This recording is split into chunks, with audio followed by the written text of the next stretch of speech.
दोस्तों नमस्कार, स्वागत है आपका परीक्षा खबरी में। और आज है 22 मई 2020। सुबह के इस वीडियो में हम करंट अफेयर्स डेली जो घटित होते हैं आपकी परीक्षाओं के लिए जो महत्वपूर्ण होते हैं उन पर, और जो परीक्षाओं से जुड़ी अंतरंग खबरें रहती हैं उन पर हम चर्चा करते हैं। तो परीक्षा संबंधी कोई नया अपडेट है नहीं, जो था कल हमने चर्चा कर दिया था। कोई नई अपडेट मिलेगी तो ज़रूर आपसे हम साझा करेंगे।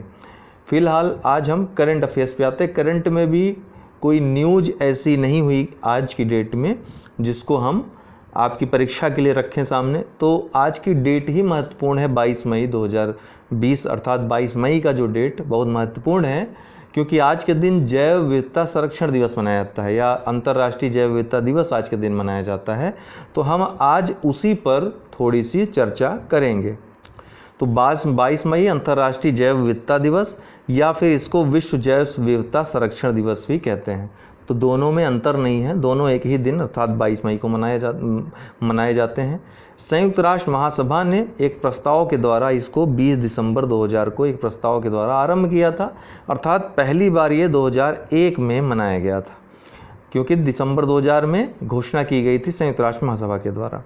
आपको बता दूं, हमने बताया भी आपको, स्टॉकहोम में एक सम्मेलन होता है पर्यावरण पर चिंता व्यक्त करने के लिए। मानव सम्मेलन जो होता है स्टॉकहोम में, वो पहला वैश्विक सम्मेलन माना जाता है पर्यावरण पर चिंता व्यक्त करने के लिए।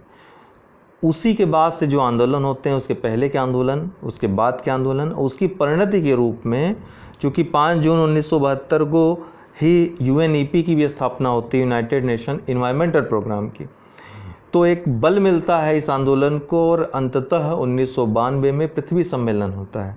पृथ्वी सम्मेलन मतलब पृथ्वी को बचाने के लिए, जलवायु परिवर्तन के घातक परिणामों से बचाने के लिए, सतत विकास के लिए ये सम्मेलन होता है, जिसको रियो डी जेनेरियो पृथ्वी सम्मेलन या वसुंधरा सम्मेलन भी कहते हैं, अर्थ समिट भी कहते हैं।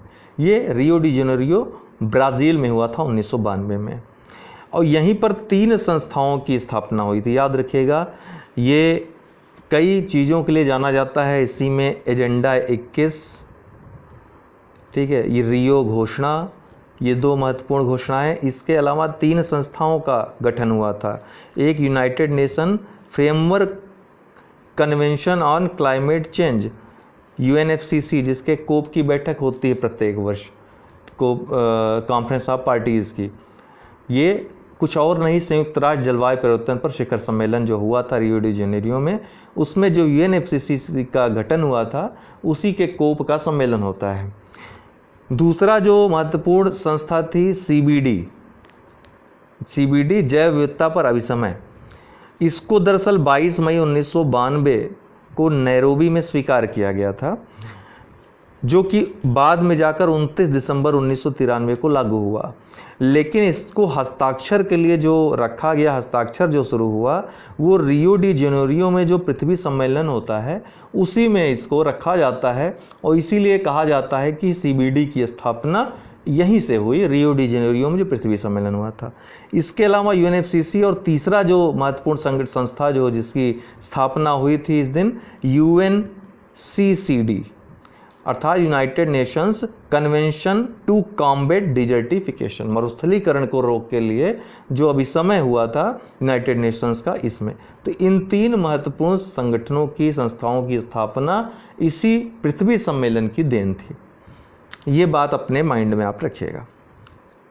तो चूंकि 22 मई 1992 को ही जैव विविधता पर अभिसमय को स्वीकार किया गया था, इसलिए इस डेट को 22 मई को महत्वपूर्ण मानते हुए इसी दिन जैव विविधता अभिसमय, जो जैव विविधता पर अंतर्राष्ट्रीय दिवस मनाया जाता है, या विश्व जैव विविधता संरक्षण दिवस मनाया जाता है। हालांकि ये 29 दिसंबर 1993 को लागू हुआ था। CBD पर, अर्थात कन्वेंशन ऑन बायोलॉजिकल डाइवर्सिटी पर 5 जून 1992 रियो पृथ्वी सम्मेलन के दौरान हस्ताक्षर शुरू हुए थे, जैसा मैंने आपको बताया, और भारत ने इसी दिन इस पर हस्ताक्षर किए थे। इसमें अगर पूछा जाए CBD में कुल कितने आर्टिकल्स हैं, अनुच्छेद हैं, तो कुल 42 अनुच्छेद हैं इसमें। इसके अलावा जैव विविधता संबंधित जो विभिन्न प्रोटोकॉल्स हैं, विभिन्न जो बैठकें हुई हैं, महत्वपूर्ण है जानना उसको। तो जैव सुरक्षा पर कार्टागेना प्रोटोकॉल है, 11 सितंबर 2003 को यह लागू हुआ।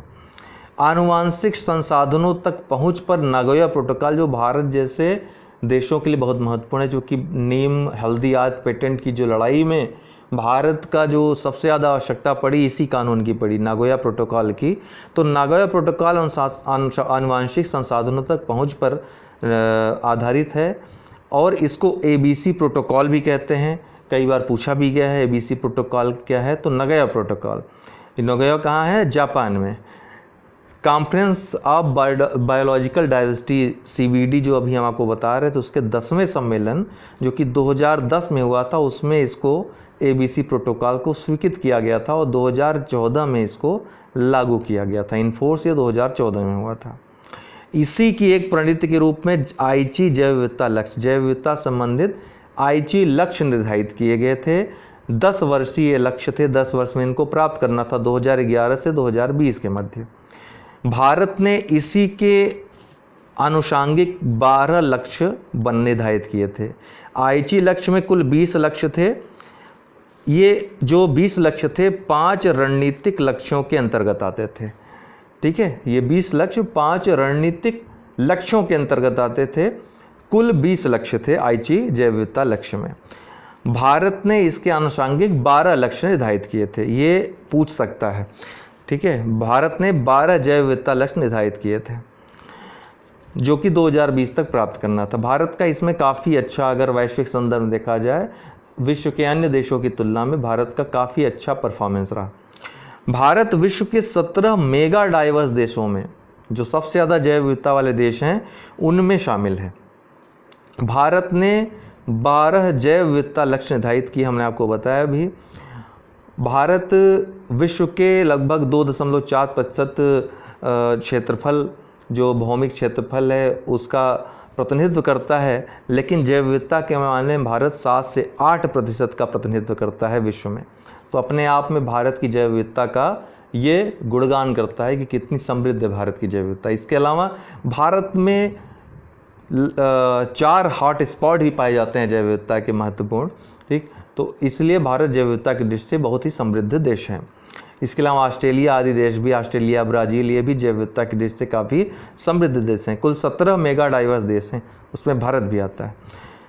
जैव विविधता अधिनियम भारत में 2003 में यह लागू हुआ था। अधिनियम आया था 2003 में, भारतीय संसद द्वारा ये पारित था। ठीक है, तो ये महत्वपूर्ण है। जैव विविधता अधिनियम कब लागू हुआ? 2003 में। ठीक, 2003। दोस्तों आपको बता दूं, कल मैंने स्पेशल क्लास पहले ली थी अनअकैडमी लर्निंग ऐप पे, तो आप लोग लर्निंग ऐप अवश्य डाउनलोड इंस्टॉल कर लें। वहाँ पे हमारी स्पेशल क्लासेस आती हैं, फ्री है, उसमें आपको कुछ पे नहीं करना है।